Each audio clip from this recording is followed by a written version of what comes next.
नमस्कार, आप देख रहे हैं जगत क्रांति टीवी और मैं हूं आपके साथ ज्योति कनौजिया। आइए रुक करते हैं खबर की ओर। हरियाणा के उप मुख्यमंत्री दुष्यंत चौटाला ने कहा कि हरियाणा प्रदेश सिविल एविएशन को इंडस्ट्री के रूप में स्थापित करने का कार्य कर रहा है। इसके तहत हरियाणा के करनाल, पिंजौर, भिवानी व महेंद्रगढ़ हवाई पट्टियों पर 350 के लगभग पायलटों को फ्लाइंग प्रशिक्षण दिया जा रहा। इनमें 120 प्रशिक्षुओं को FSTC व बाकी को हिफा द्वारा प्रशिक्षण दिया जा रहा।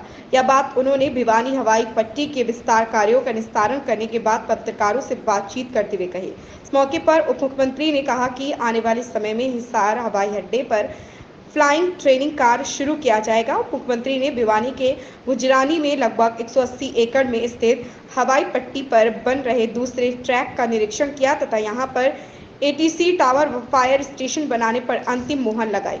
उन्होंने कहा कि अगले 15 दिनों में टेंडर होकर यहां पर ATC टावर व फायर स्टेशन बनना शुरू हो जाएगा। उप मुख्यमंत्री ने पत्रकारों के सवालों का जवाब देते हुए कहा कि हिसार हवाई अड्डे पर एक समय 2 जहाज़ों के एक समय में उड़ान भरने की व्यवस्था है। भविष्य में बढ़ते हुए एविएशन आवागमन को देखते हुए हिसार हवाई अड्डे के मॉडल को अंतिम रूप दिया जा चुका है। भविष्य में इस मॉडल पर 21 लाख हवाई यात्री प्रति वर्ष के हिसाब से तैयार किया गया। इसकी टेंडर प्रक्रिया के बाद अगले 2 वर्षों में हिसार हवाई अड्डे का या यात्री टर्मिनल बनकर तैयार हो जाएगा। इस मौके पर उप मुख्यमंत्री ने कहा कि हरियाणा प्रदेश के जो युवा पायलट बनने का प्रशिक्षण लेना चाहते हैं उन पर आर्थिक बोझ न पड़े, इसलिए मेडिकल छात्रों की बोर्ड पॉलिसी की तर्ज पर एविएशन की बोर्ड पॉलिसी भी राज्य सरकार बनाने जा रही है। भिवानी से सोमवीर शर्मा की स्ट्रिप का भी दौरा किया है। ओवरऑल एविएशन को लेकर के पूरे प्रदेश में हरियाणा गवर्नमेंट क्या आगे करने जा रही है, क्या नीतियाँ?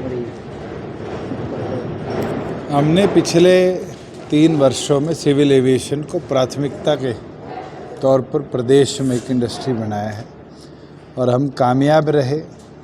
हमारे यहाँ पर लगभग 350 प्राइवेट और सरकारी FTOs के अंदर आज बच्चे प्रशिक्षण एक समय पर ले रहे हैं, जिसमें लगभग 120 के आसपास FSTC द्वारा और बच्चे हिका द्वारा करनाल, पिंजौर, भिवानी और महेंद्रगढ़ की जो नारनौल की बाछौद की एयर स्ट्रिप है उस पर काम कर रहे हैं। हमारा एक प्रयास है कि ये शुरुआत के बाद अब नेक्स्ट हमारे जो 3 हैंगर्स हिसार के अंदर है उसको भी हम जल्दी FTO पर्पसेस के लिए टेंडर में लेके आने का काम करें, जिसमें और एडिशनल सपोर्ट पायलट ट्रेनिंग की हमारे हो पाए।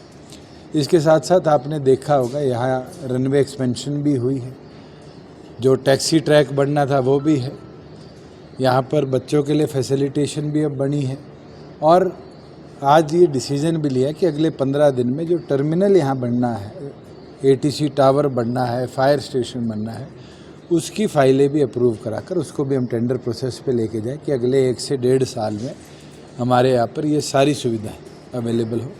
एडिशनल हैंगर्स के लिए भी जल्द और जो उचित कदम है वो लिए जाएंगे, जिससे और बच्चे यहाँ पर आ पाएँ। प्लेन्स के खड़े करने की फैसिलिटेशन यहाँ पर एक भाई साहब आप नारे हैं जिसके अंदर उनकी जो गारंटी है उसको हम कैसे कोप अप कर पाए।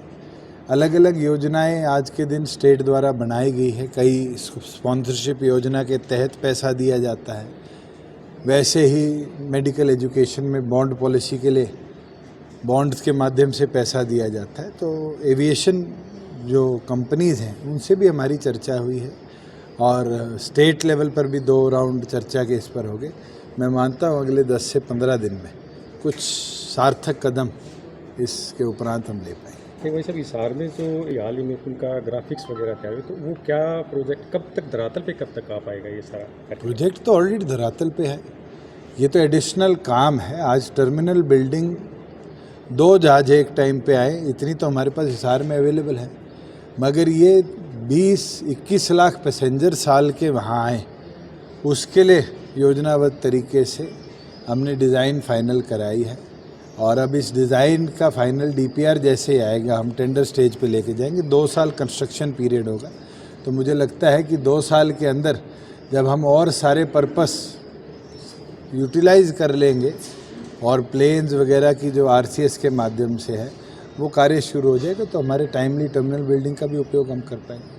वैसे थोड़ा इससे अलग सवाल ले लिया, इस सारी प्रक्रिया को आप कैसे देखते हैं? देखिए, जिस तरह की स्टेटमेंट RBI से आई कि हज़ारों करोड़ रुपए नकली पाए गए, 1200 या 1400 करोड़ रुपए का उन्होंने आंकड़ा दिया है, मुझे लगता है उसको देखते हुए तो गंभीर विषय था। अगर देश की काउंटरफिट करेंसी घूम रही है तो कदम उठाने चाहिए और मुझे नहीं लगता किसी को घबराने की ज़रूरत है। समय सबको मिला है, कोई एक रात में नोट बंद नहीं हो और जिसके पास ज़्यादा है शायद वही घबराएगा।